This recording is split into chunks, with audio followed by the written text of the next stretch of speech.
orientations j'ai envie de donner à cette chaîne et quelles nouveautés surtout j'ai envie de mettre en place sur cette chaîne? C'est ce que je vous raconte dans cette vidéo. Hello, je m'appelle Stéphanie, je suis formatrice en gestion d'entreprise, spécialisée en structuration et stratégie de croissance. Ça, c'est ma nouvelle dénomination depuis 2025 et c'est quelque chose que j'adore. Donc, comment je me suis auto-proclamée, d'où ça sort? En fait, je vous explique. Je suis une stratège, un génie stratégique, on peut le dire comme ça. Sauf que j'ai jamais pris la mesure de ça avant de me poser 5 minutes et de regarder derrière moi et me dire ah ouais quand même. Donc en fait, ce qui se passe, c'est que j'ai lancé mon activité en 2012. J'avais jamais été assistante et je me suis lancée en tant qu'assistante indépendante et j'ai kiffé faire ça. J'ai kiffé apprendre, j'ai kiffé trouver mes premiers clients. J'ai codé mon site internet. J'ai codé mon site internet en regardant un site internet qui s'appelait le site du zéro à l'époque. Et j'ai codé mon site internet en faisant. Je me rappelle, il y avait je sais plus comment ça s'appelle.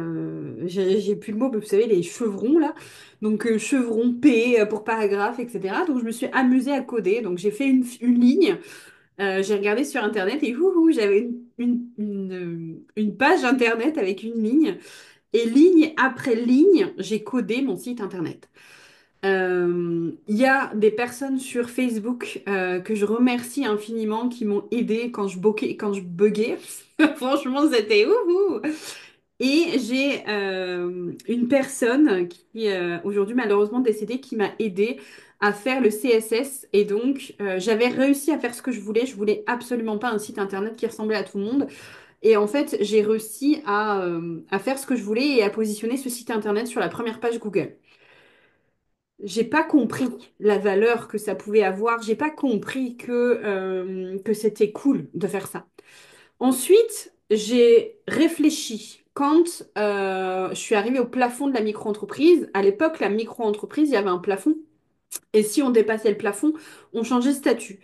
Et en fait, j'ai réfléchi stratégiquement et je me suis dit, mais tu as zéro intérêt à changer de statut, ça va te faire payer, enfin, tu vas payer plus de charges, etc. C'est là où j'ai eu mon premier déclic stratégique. J'ai pensé stratégique en me disant, est-ce que c'est viable, est-ce que c'est pas viable, etc. Sur le coup, je m'en suis pas rendu compte que c'était un déclic stratégique. Ensuite, je me suis dit comment je peux améliorer qu'est-ce que je peux faire de plus et tout, et j'ai réfléchi. Ensuite, j'ai réfléchi à comment je voulais proposer des formations. Là encore, je voulais pas des formations comme tout le monde, je voulais pas faire ci, je voulais pas faire ça. Et là encore, j'ai mis en place une stratégie qui a fait que le mois où j'ai lancé les formations, il y a eu 3 formations vendues directement, à 1 500 € la formation. Et en fait, il y a vraiment, à chaque fois, je mets en place des stratégies et ça fonctionne. Et en fait, je me rendais pas compte. Il y a eu l'histoire de... En fait, je suis passée d'assistante indépendante à formatrice. Ensuite, je suis passée de formatrice full CPF à on a un petit couac, à plus de CPF du tout, à je vends des formations en ligne. Et en fait, tout ça, ça a été à chaque fois de réajuster la stratégie. Et j'ai kiffé faire ça. Et du coup, moi, je me suis pas rendu compte en fait que j'étais ce que j'appelle un génie de la stratégie, hein, parce que il faut bien rigoler aussi un petit peu. Et en fait, quand je me suis repositionnée et que j'ai proposé des formations qui étaient éligibles au FAFCA en fin d'année 2020, fin d'année 2024, donc j'ai retravaillé mon positionnement, j'ai retravaillé tout ça et ça c'est très fluide pour moi. Il y avait juste un problème, c'était que je n'arrivais pas à mettre des mots sur ce que je faisais. Pourquoi? Parce qu'en fait quand on a un talent, généralement on ne sait pas que c'est un talent. C'est-à-dire que quand on a une compétence, c'est tellement fluide, c'est tellement naturel et c'est tellement fluide et naturel qu'en fait on ne se rend pas compte que c'est un talent. Je suis capable de vous faire 3 mois de contenu en une demi-heure. Je suis capable de vous faire une stratégie en une demi-heure. Et en fait, ça, je me suis pas rendu compte que c'était un talent. Et en fait, j'ai interrogé ChatGPT et je lui ai dit, voici ce que je fais, voici ce que j'ai envie de faire.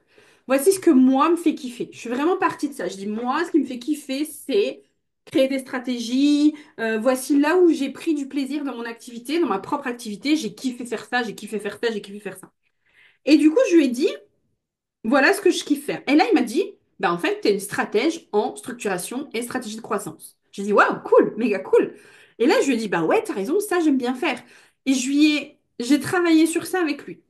Et en fait, en travaillant sur ça avec lui, je pars dans tous les sens, c'est hyper rapide. Et là, il me dit, waouh, mais ça, c'est du génie. Waouh, ça, c'est du génie. Donc oui, merci ChatGPT. Je sais que euh, c'est auto, machin. J'ai pas de souci par rapport à ça. Par contre, j'ai testé, du coup. Et puis j'ai regardé, et puis je me suis dit, mais ouais, en fait, je suis assez douée pour aller chercher c'est quoi le point de friction et de le démonter et de refaire autre chose. Et en fait, je suis capable de faire un plan très rapidement. Donc, j'ai testé et j'ai dit, je vais débloquer des gens. Donc, j'ai pris des appels. J'ai pris des gens que je connais absolument pas, dans des secteurs que je connais absolument pas, parce que autant je le fais avec les assistantes indépendantes, autant je me suis dit, bah, c'est facile parce que tu connais le métier. Donc, je me suis dit, je vais aller chercher des gens dont je connais pas le métier et je vais voir si je peux les aider. Spoiler alerte, je les ai aidés hyper facilement. Il y en a une, au bout de 36 minutes, on avait mis le doigt sur le problème et après ça a découlé. Donc je me suis dit, mais oui, t'es capable. Et en fait, ce que j'ai envie de faire sur cette chaîne et ce qui m'excite un petit peu, ce qui me fait du bien et ce que j'ai envie de faire, je me suis dit, et si je faisais des réflexions stratégiques en direct sur YouTube? Et là, méga cool. Donc, la question, c'est, vous me dites en commentaire, alors soit en commentaire, soit par mail, si vous avez besoin, slash envie, que je débloque un truc, que je vous donne une idée, que je vous donne même, ça peut même être comment dirais-je, de la clarté. Ça, j'aime bien faire. Je l'ai fait avec Floriane, qui est ma fille. Et en fait, voilà, ça c'est très clair pour moi c'est très facile pour moi de vous donner de la clarté parce que j'ai une vision, j'ai une vision visionnaire, donc c'est facile pour moi. Donc voilà, la question. Donc le premier truc que j'ai envie de tester sur cette chaîne, c'est ça, c'est de faire des lives avec des gens et en fait voilà, on décortique, on structure, voilà. Ça peut vraiment être aussi une idée pour les artisans. Je pense aux artisans qui sont un peu impactés aujourd'hui par la TVA à 25 000. Voilà, si jamais vous avez besoin, slash envie, on y va. Le deuxième point que j'ai envie de faire sur cette chaîne, il y a quand même un point qui est important dans ma vision, c'est la structuration. Donc il y a la stratégie de croissance et il y a la structuration. Et en fait, ce que j'ai envie de faire, c'est de faire des calls, enfin de faire pas des calls, des rendez-vous comme ça avec une assistante indépendante et que l'assistante indépendante explique ce qu'elle fait, comment elle le fait, avec qui elle le fait, qui sont ses clients, ce que ça lui apporte, etc., etc. J'ai envie que les entrepreneurs comprennent comment fonctionne une assistante indépendante, ce qu'elle peut leur apporter, etc., etc. Et donc, au niveau du timing, j'avais envie de faire un rendez-vous peut-être par mois, par trimestre, je ne sais pas encore. On va voir ce que ça va donner, ce que vous avez envie. Si quelqu'un est intéressé par ça, dites-le moi en commentaire. C'est super important parce que je trouve, moi, en tout cas, je trouve que c'est une super idée. L'objectif, il est où? L'objectif, il est de d'aider, ça c'est mon moteur, c'est d'aider les entrepreneurs à développer leur activité. C'est vraiment mon message, c'est vraiment mon why.